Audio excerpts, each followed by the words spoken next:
business mogul.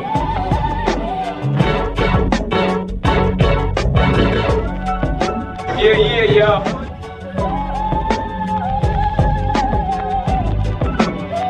Growing up without a father, dealing drugs on the streets of New York,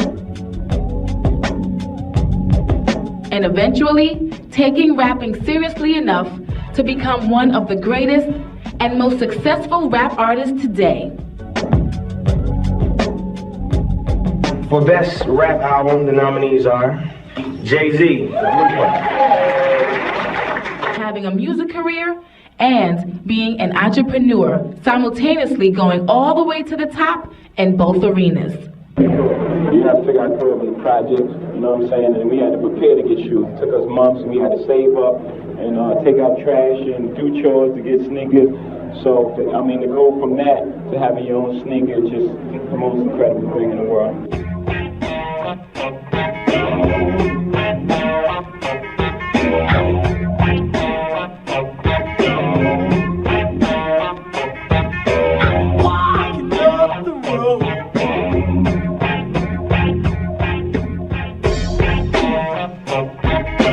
Very comfortable. Most comfortable you ever created. Gotta check it out.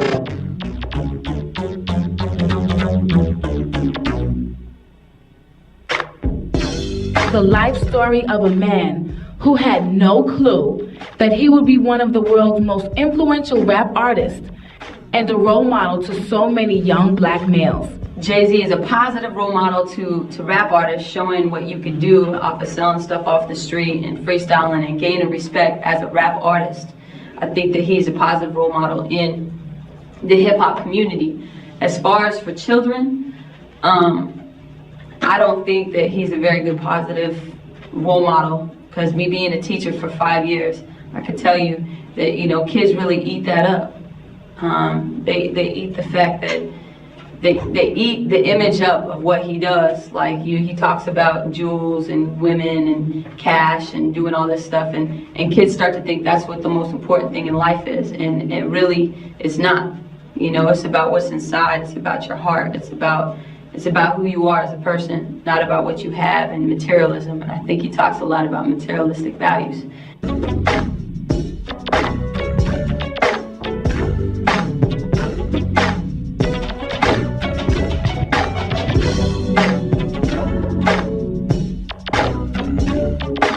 He's a positive role model for the people in my community, and I guess people in the world that's dealing with different problems in the city. I don't have a problem with his music at all. So to me, he's definitely a positive role model. I guess if you talk about kids and different tracks that he put on the album may not be a good positive role model for some kids. So, but the main tracks that he does put out there, as far as the singles that comes out on the radio station or out for the videos, they're definitely a positive a sound and a positive role model to me.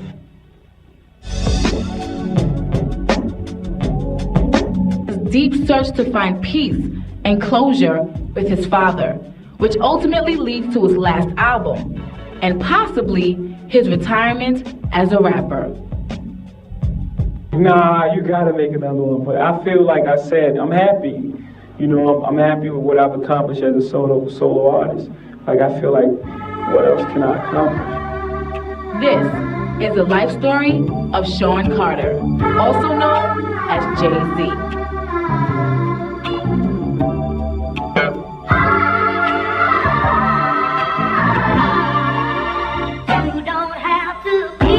You are looking at images of self-made legends whom are not only in the public eye, but have built empires for themselves. However, building an empire was rarely achieved in the black community, let alone the world of hip-hop. Yo, y'all just saw Jay video. Right now, y'all about to go into R. Kelly's Fiesta remix right here, MTV. Holla. Don't be scared. But things have changed, and times have changed, because people like Master P, P. Diddy, and Jay-Z. The business of hip-hop and hip-hop artists have been revolutionized.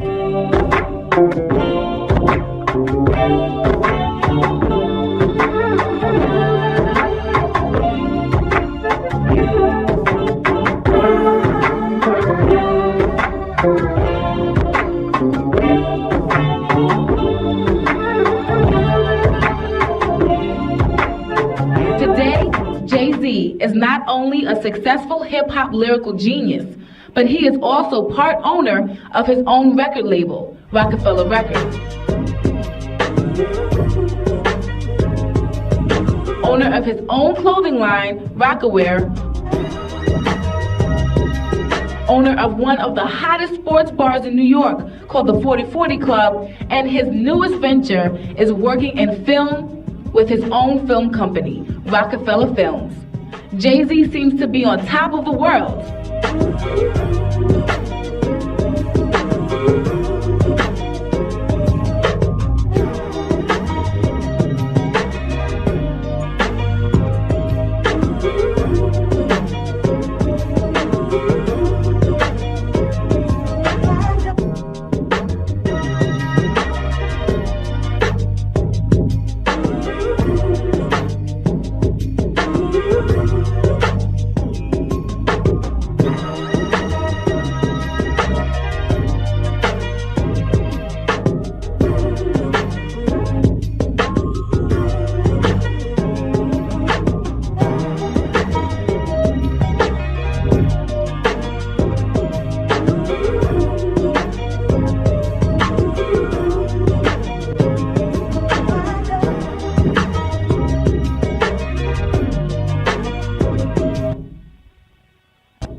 All this he achieved in less than a decade.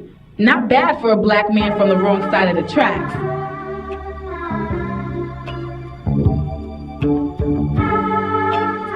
How can one look into this little boy's eyes and imagine that he would one day own an empire?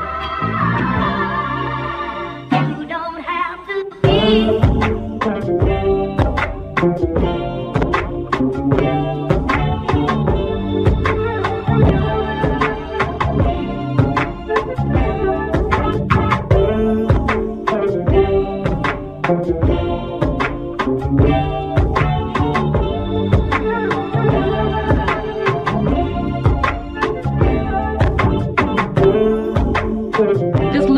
Overcame the obstacles that life hands you, that many fail to achieve. Many young black males growing up in the projects will be subjected to a life in jail or dead, never living out their dreams. But Jay-Z was driven and determined never to give up on achieving his dreams. But it wasn't an easy road to travel. At times, he did give up on his dream as a rapper, but later to return to it.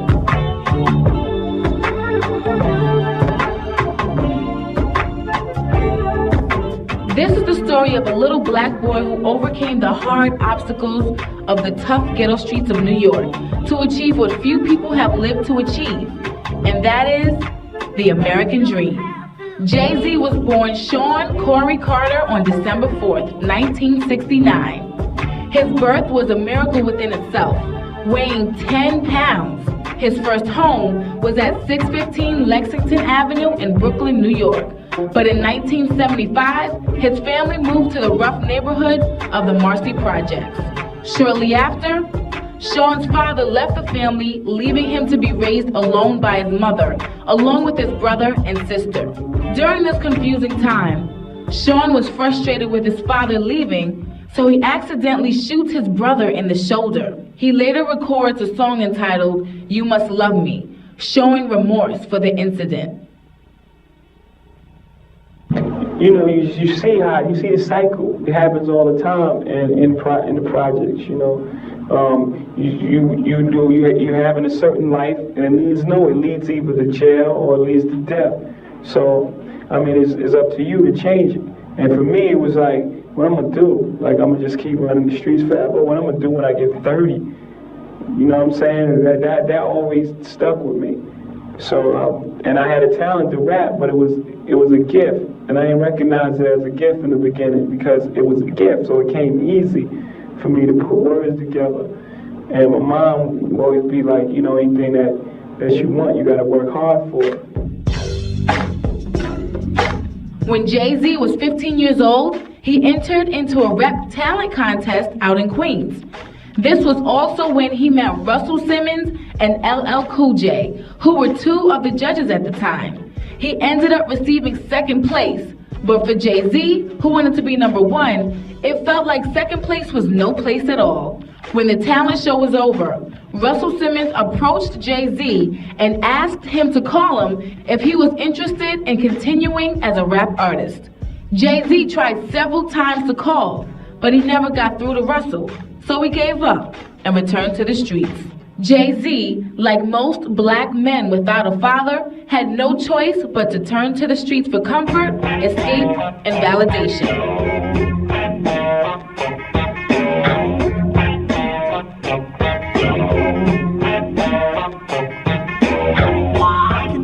He had a lot on his shoulders and a family he had to take care of. That's when he started to deal drugs, a skill most will find dangerous and risky.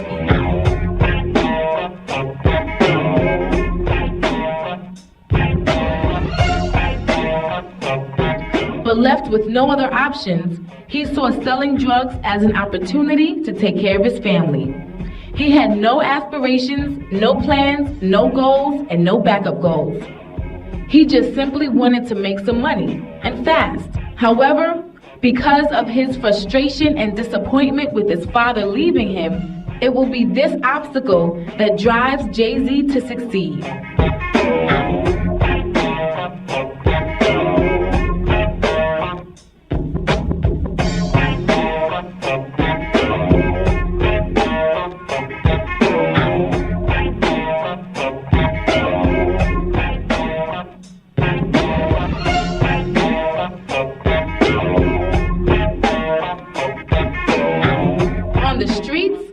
Sean's nickname was Jazzy, which he later shortened to Jay-Z.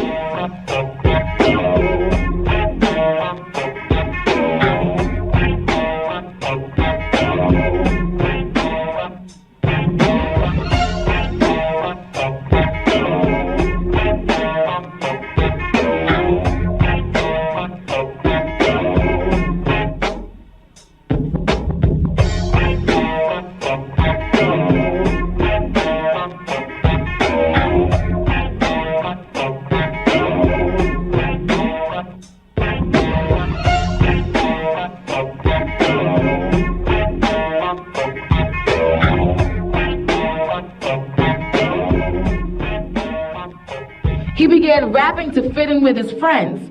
He attended George Westinghouse Vocational and Technical High School with Christopher B.I.G. Wallace and Trevor Busta Rhymes Smith, who both are big influences in Jay-Z's life today. In 1988, Jay-Z recorded his first rap vocal with Big Daddy Kane and his good friend Jaz-O. Jaz-O was Jay-Z's sidekick. They thought they were going to the top together. He was disappointed when his friend Jaz-O got a record deal with EMI Records and left him without a record deal. But Jaz-O didn't forget about his friend because he opted for Jay-Z to rap on some of his tracks. In any case, Jay-Z still didn't have a record deal, so he continued to hustle, which led him to go down south. While in the South, he met his first serious girlfriend, Stephanie. In 1991, Jay-Z met DJ Clark Kent, an A&R man at Atlantic Records, who encourages him to return to New York and take rapping seriously. Jay-Z eventually returned to New York with only one goal in mind: to do one album to make enough money to get out of the hustling business. Little did he know then that he would be in the music game for over a decade and that it would bring him much fortune. Jay-Z hooked back up with DJ Clark Kent, who actively pitched Jay-Z's music to various record labels.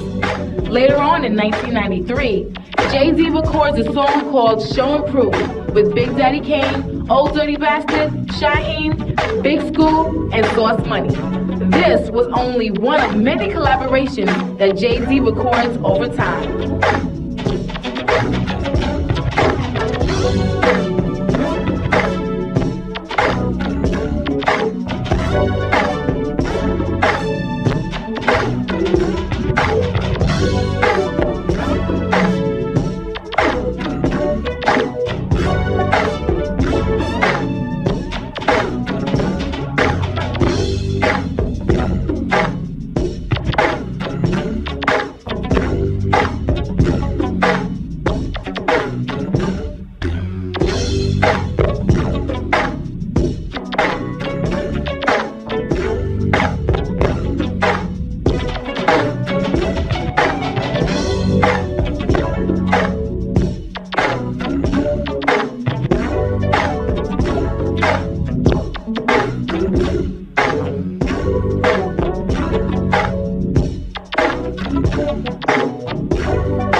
that year, Jay-Z's life changes when he was introduced to his soon-to-be business partner for life.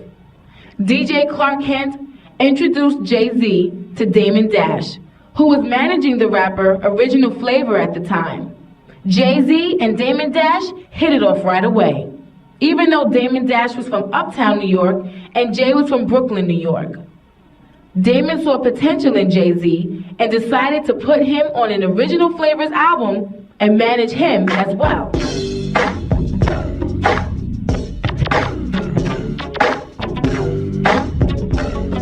Jay-Z still had no record of his own, which later would lead to a decision that most rappers weren't hip to at the time, and that was entrepreneurship. In 1995, still with Damon Dash as his manager, records a single entitled In My Lifetime. The single came out on Payday Records. His first single was an underground hit.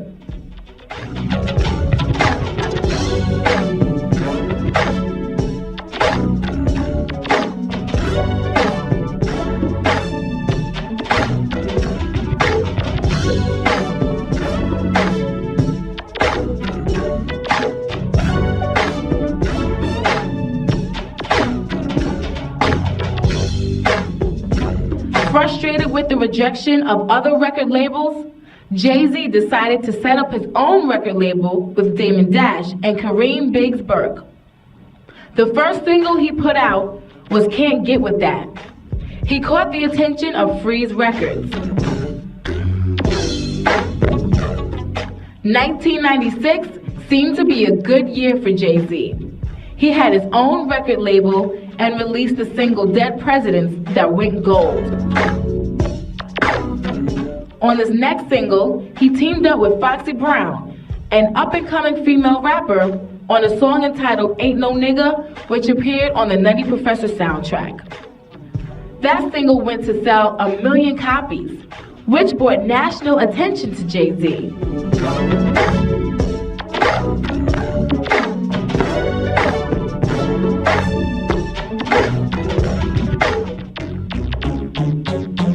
In the summer of 1996, Reasonable Doubt was released on Priority Records, Jay-Z's first album that had national attention that went gold. The album featured various artists like Mary J. Blige and his good friend, Notorious B.I.G.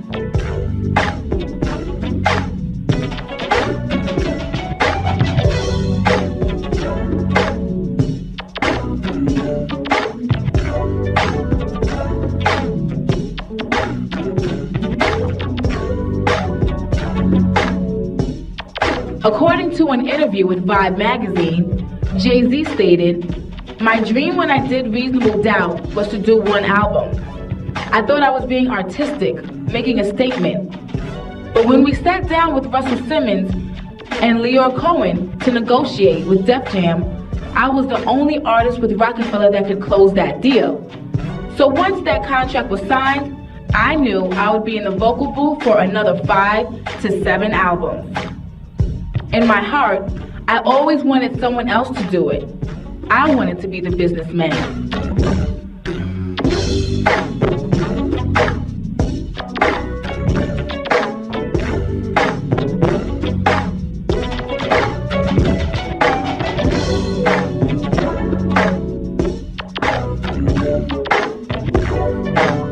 In this same year, Tupac puts down Jay-Z for his allegiance to the Notorious B.I.G. on his Machiavelli album.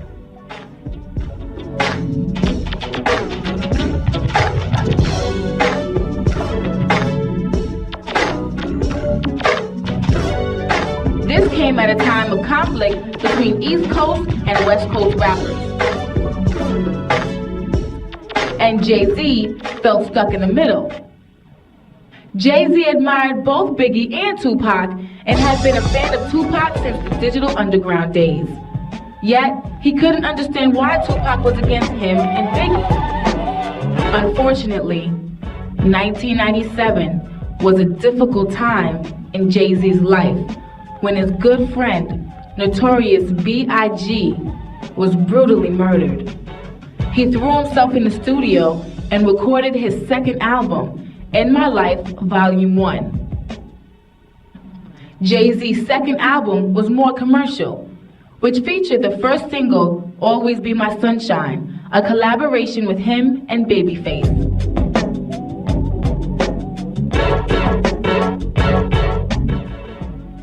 The album debuted at number 3, and it also featured various artists like P. Diddy, Lil' Kim, Too Short, Blackstreet, and DJ Premier. During this year, Jay-Z found time to produce a film entitled Streets Is Watching.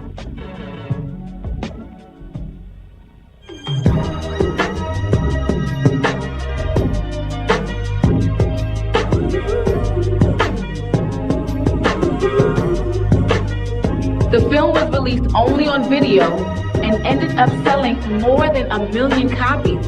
The film soundtrack did just as well as the video.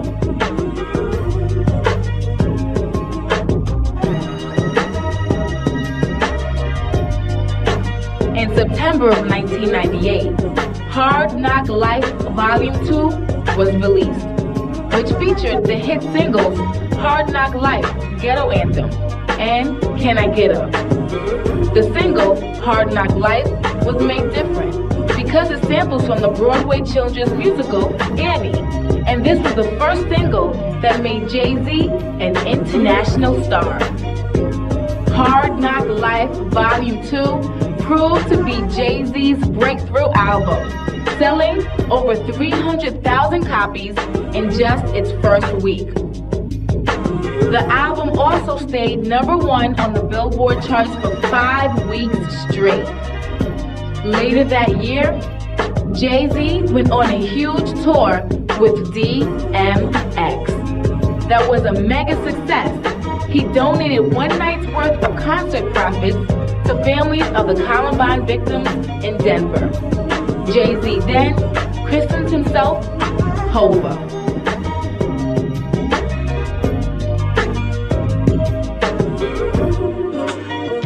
In February of 1999, Hard Knock Life Volume 2 earned Hova a Grammy Award for Best Rap Album and sells 5 million copies in just a year's time. Jay-Z accepted the Grammy Award, but boycotts the ceremony. Later, Jay-Z commented on why he boycotted the Grammys. He goes on to say, "There are too many rap artists who continue to be overlooked. Rappers deserve more attention from the Grammy committee and from the whole world. If it's got a gun, everybody knows about it. But we go on tour and no one knows." A spokesperson for Jay-Z replied after the show, "If they want to give us awards, we'll take them. But we aren't going to drop everything and run to the show to get some small pat on the head when they don't even air the award he won." Jay-Z was also nominated for Best Rap Solo Performance, Hard Knock Life, and Best Performance by a Duo or Group, Money Ain't a Thing with Jermaine Dupri.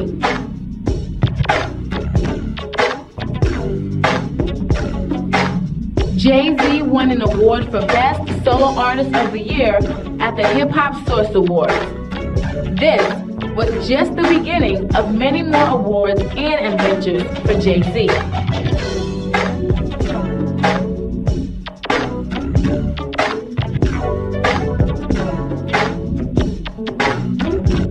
Just when Jay-Z was on top of the world, his world came crashing down when he turned himself in for stabbing record executive Lance Rivera at a nightclub.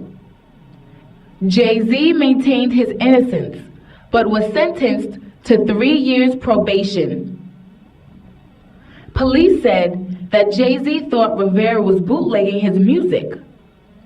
But despite the incident, he managed to bounce back and release another album, Life and Times of S. Carter, Volume 3. The album was only a modest success that could not be compared to his last album, Hard Knock Life. Maybe it had something to do with his freedom that was almost taken away from him. Nevertheless, the album went on to sell over 3 million records worldwide. Jay-Z later commented on the stabbing incident on an interview with Bob Simon from 60 Minutes. He goes on to say, he thinks it was a wake-up call. It made him realize that it could just all go down the drain. Like many rappers that are blessed with fame and fortune, Jay-Z came across the one obstacle that can hinder a rich, young black male from the streets from reaching his goal, and that's the law. Jay-Z learned quickly that even though he was rich and successful, it still doesn't make him above the law. In February 2000, Jay-Z boycotts the Grammy for the second year in a row, and he receives no nominations. While Jay-Z was busy with his fourth album, he found time to go into the studio to help other rappers on the Roc-A-Fella record label, like Memphis Bleek, Beanie Siegel, and Emil. Later that year, Roc-A-Fella Films releases Backstage, a documentary that chronicles Jay-Z's Hard Knock Life tour. The documentary shows the side of Jay-Z that many haven't seen before.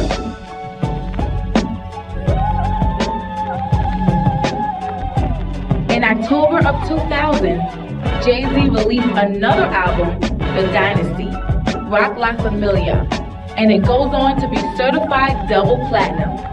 This album featured Pharrell from the Neptunes, one of the hottest hip-hop producers today. For another third year in a row, Jay-Z boycotts the Grammy Awards and will do so for the next 2 years, despite being nominated.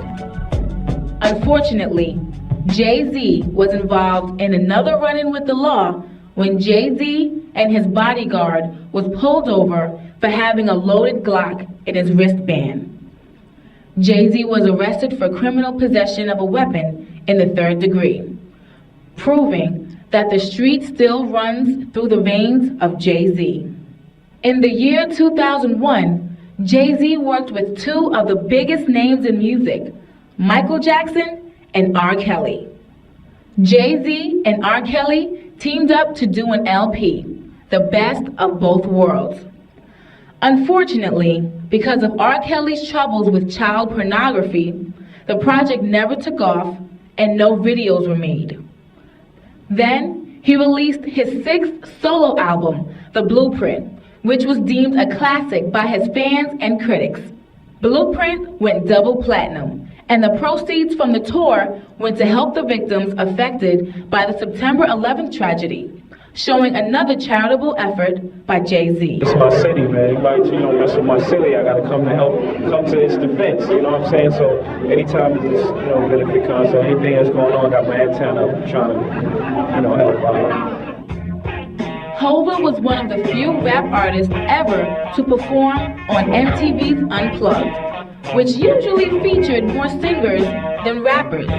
However, his performance and music was such a success that an album was released entitled Jay-Z's MTV Unplugged. He was one of the first rappers to release an MTV Unplugged CD. In the next year, Jay-Z and Dame Dash released their second film on Roc-A-Fella Films, entitled State Property, which was received fairly at the theaters. He also played a part in the Ruthless movie. 2002 seemed to be a busy year for Jay-Z, with his release of his second film and an anticipated collaboration with R. Kelly that was sure to top the charts. Despite the disappointment with the collaboration with R. Kelly, Jay-Z moved ahead to release yet another album, wasting no time at all. The album, Blueprint 2, The Gift and the Curse, was released with the first single, 03 Bonnie and Clyde, featuring Beyonce. After the sexy video was released with Jay-Z and Beyonce, rumors started to spread about the two being involved with each other. The two started making public appearances together and performing together, but both artists tried to keep their relationship to themselves and out of the media.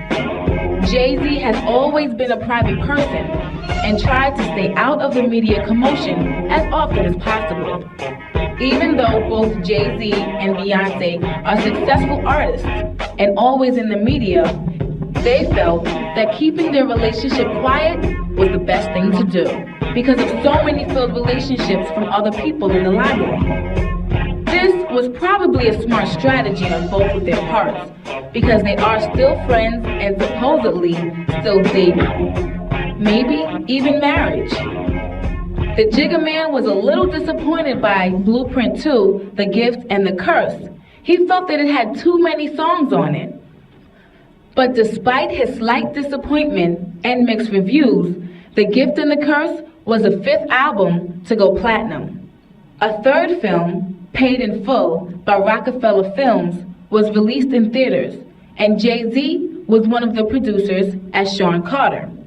In the following year, Jay-Z launches the S. Carter collection by Reebok, making him the first rapper to have a signature sneaker line. The shoe became the fastest seller ever by Reebok. Everything seemed to be complete in Jay-Z's world. All his dreams and goals came true.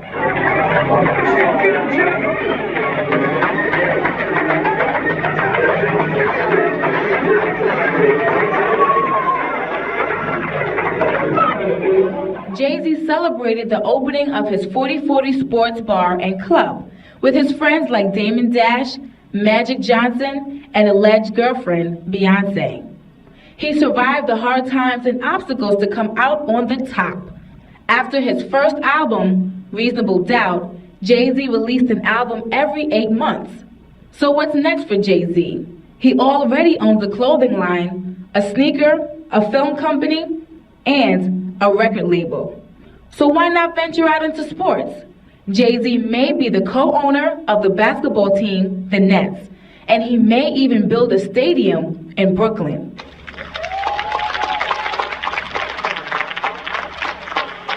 It's a beautiful thing with Blackout coming. You know, this, I consider this my victory lap. We call this from Marcy to Madison Square. I ain't gonna talk too long because I ain't too good at talking if the words don't round. So, thanks for coming with. I think a lot of people is following his steps of trying to own their own businesses, you know what I'm saying, as far as the clothing line, you know, the jewelry line, restaurants, films, record label ownership, whatever. I think everybody that's coming in the game now is definitely trying to go that direction. In 2003, Jay-Z released the Black Album. This album is said to be his last. The Black Album is a very personal album for Jay-Z because the last 12 songs are intimate details of his life, drawing from personal experiences. Because I was writing a book at the same time, so, you know, my mind was already on my childhood and things like that. It's very introspective, the album. That's what I love about it, it's deep. And the songs is just, it's so strong. Like I have this song called Moment of Clarity, where I deal with, I talk about my pop's death, and I talk about the music business. You know, just having those moments on the album, because I was writing, you know, being I was writing the book, I was already in that zone. I was finding out stuff I didn't know as a kid, and like, oh, that's why I couldn't go to the living room. I understand that, you know what I'm saying? He gets his mother involved as he interviews her about the part of his childhood that he doesn't remember, the birth. Learning about his father through his mother was of most interest to him, which made his mother realize that Jay-Z had to reconnect with his father and forgive him for his absence in order for him to be at peace. His father also had taken ill during this time because of the alcoholism. Jay-Z decided to reunite with his father because he felt an empty space in his heart and he felt sorry for his father. Jay-Z connected with his father, but it wasn't easy. But at least now, the void is filled, and he can move on.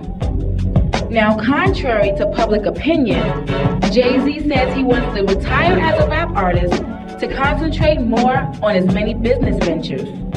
But who can blame him? He reached a level of power, wealth, and success in such a small amount of time that now he wants to take some time off and enjoy life to the fullest. The Black Album may or may not be the last album for Jay-Z, but for now, he wants to take a break.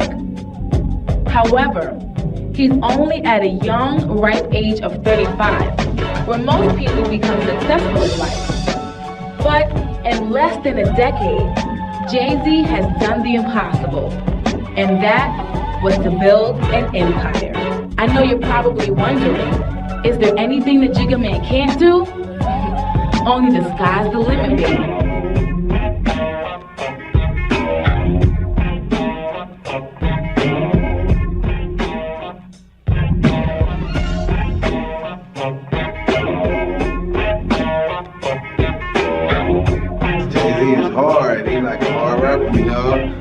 I feel that since Biggie Smalls and Tupac died, he was the one who picked up the ball, ran down the field with it, and he was on top of the game. Besides, now the 50 Cent came in, it was different, but Jay-Z got the lyrics, and can't really say, but he on top. I'll crown for the king right now, number one.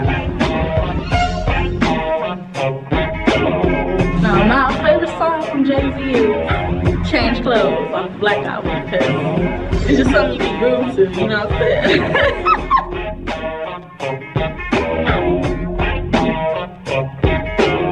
The reason why I like Jay-Z is because he been doing his thing for so long and kept the game exciting. He always knew what kids wanted, He brought another flavor to the game, kept it real, and he brought a lot of people up with him.